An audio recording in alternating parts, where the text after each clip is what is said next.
Hey guys, it's ArchieLuxury, and today guys, I want to introduce a new product. It's called ULO. Now what is ULO? It's a digital business cards social platform that helps consumers and businesses get connected. It helps promote products and services all within a single professional network. Now, ULO was designed and built by the best. It's built by ex-Pebble engineers who pioneered in the smartwatch market. And they raised funds via a Kickstarter project. If you struggle to stay in touch with your customers, ULO solves such problems by collecting your contacts, enabling payments, and maintaining the conversations all within a single professional network. Guys, click on the QR code, take a look yourself. ULO, that's right guys, ULO, check it out. I'm ArchieLuxury, I'm gonna give it a try myself. Hi guys, it's ArchieLuxury, and today I'm on the Pluta channel doing paid review 23 QA14 quick wristwatch check. I'm wearing a Rolex Submariner. This is the two-tone bluesy ceramic. Today guys, I'm doing a watch question. This is for Matthew, and Matthew says Tudor 1926 as first. Nice watch. Hi Archie, I've sent you a contribution through PayPal for your thoughts. I have heard great things recently from watch YouTubers about the Tudor 1926, and I know you say the Black Bay Tudors is a respectable first watch. I like the 1926 because it can pass as a dressy watch, but still has 100-meter water resistance. What are your thoughts on the Tudor 1926? I was thinking 36 mil in size. Many thanks, Matthew. I gotta be totally honest with you. This is probably the first time and the only time somebody actually wants a Tudor 1926. Tudor themselves there, it's an interesting sort of relationship. They are the sister company to Rolex, and they have some really good releases. However, they also have some very conservative sort of duds.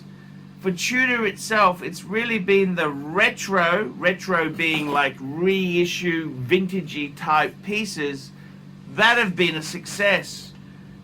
I gotta be totally honest with you, I don't think I would actually buy a Tudor 1926.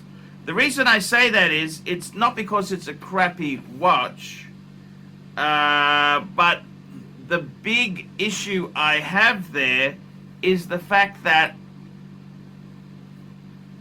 this watch is going to be so hard to resell. Nobody wants it. You've got to buy things to have some resale and value if you want to get out of it. And inevitably in this hobby, we do. I would strongly say to you, don't buy this. I would even go as far as saying, you know, this is kind of the no-go zones, no man's land. Don't go there. It's very unwanted space. The problem with this watch is that nobody wants it, so you're not going to be able to sell it unless it's really, really cheap. You're only going to sell this if it's really cheap. Now, okay, I understand you may have a limited budget.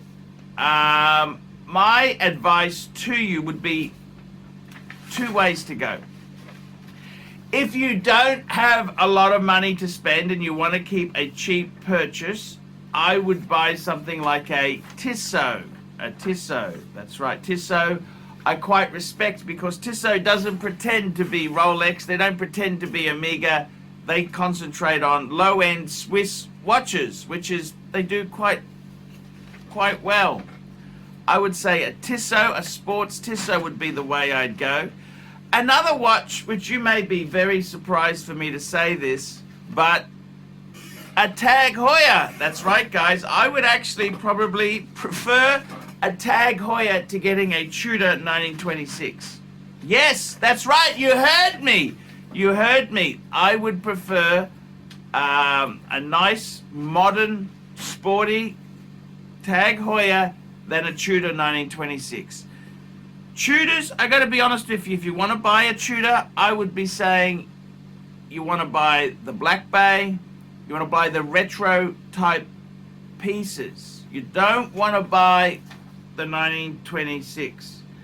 Now, you say this is more of a dress watch. Now the thing is, of course, you mentioned waterproofing.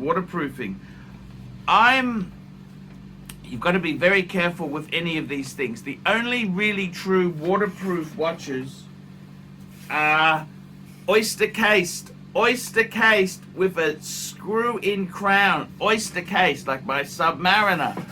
That's to provide, there's no such thing as waterproof, it's water resistance. These are quite resistant. Now, to be completely honest with you, Patek Philippe's, for example, they're 30 meters waterproof. That doesn't mean you go in a swimming pool and you're okay. That means it's very deceptive how they use this terminology. Well, it's not deceptive. The problem is what it says is not exactly what it means. For starters, you wouldn't be taking a Calatrava in the swimming pool. You're going to damage the very expensive leather strap.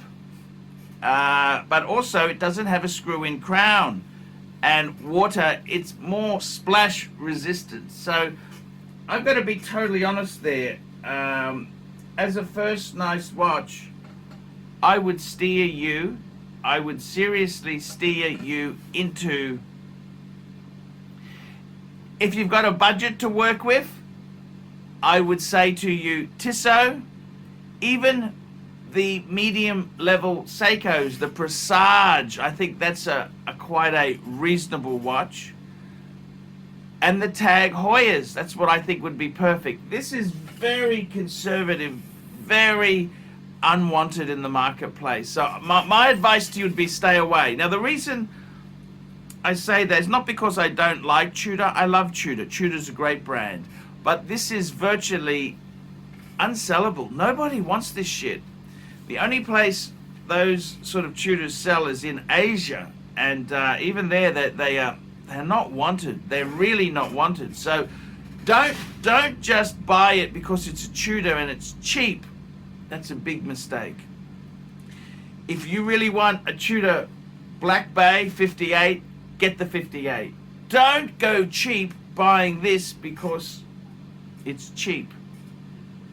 It's going to bite you in the ass, and I got to be honest with you, you don't want that. You don't want that. You've got to be so careful when it comes to these Tudors. And look, guys, I'd love to have you in the hobby. It's great to have an enthusiastic young guy in the hobby, and I wouldn't buy it. I wouldn't buy it. Please listen to me. Any of the first watches you buy, you often need to resell them. And this Tudor here, Tudor 1926, it's toxic. It's really toxic. It's really toxic. Don't go that way. Don't go that way. Please don't go that way. Yeah. So I'd say what's like, okay, so I'm saying entry level, Tissot, Seiko Presage.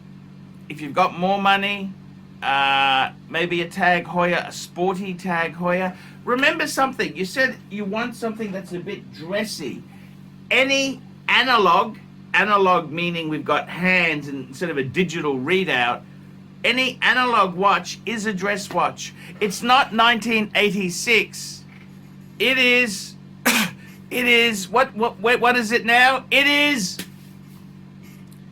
2023. So that's the go, guys. That's the situation.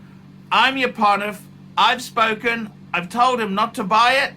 Tell me what you guys think. Like, subscribe, tell your friends. And guys, I will see you in the next one. Remember, paid reviews keep me full-time on YouTube. Without paid reviews, I can't survive. So organize a question or a paid review and I will answer it for you. Hi guys, it's ArchieLuxury. Guys, I want to talk to you about David SW. David SW, David SW.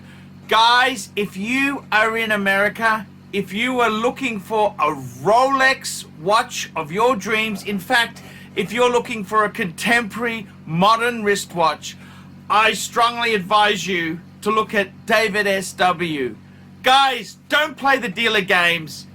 Don't bring in chocolates or Krispy Kremes for your dealer hoping to get a Rolex at retail. It's futile. Please guys, save your dignity, keep some pride, go to David SW. I would highly recommend David SW, David SW. If you're in America and you're looking for a watch, go to David SW, David SW, David SW. Hey guys, ArchieLuxury on the YouTube sensation, the Paul Pluta channel. Guys, I need you to help me out, guys. I can't survive on Google Ads alone. I need you to request a paid review. $50 US, look down in the description. $50 US, I will review your collection. I'll tell you what I think of it and I'll give you some pointers.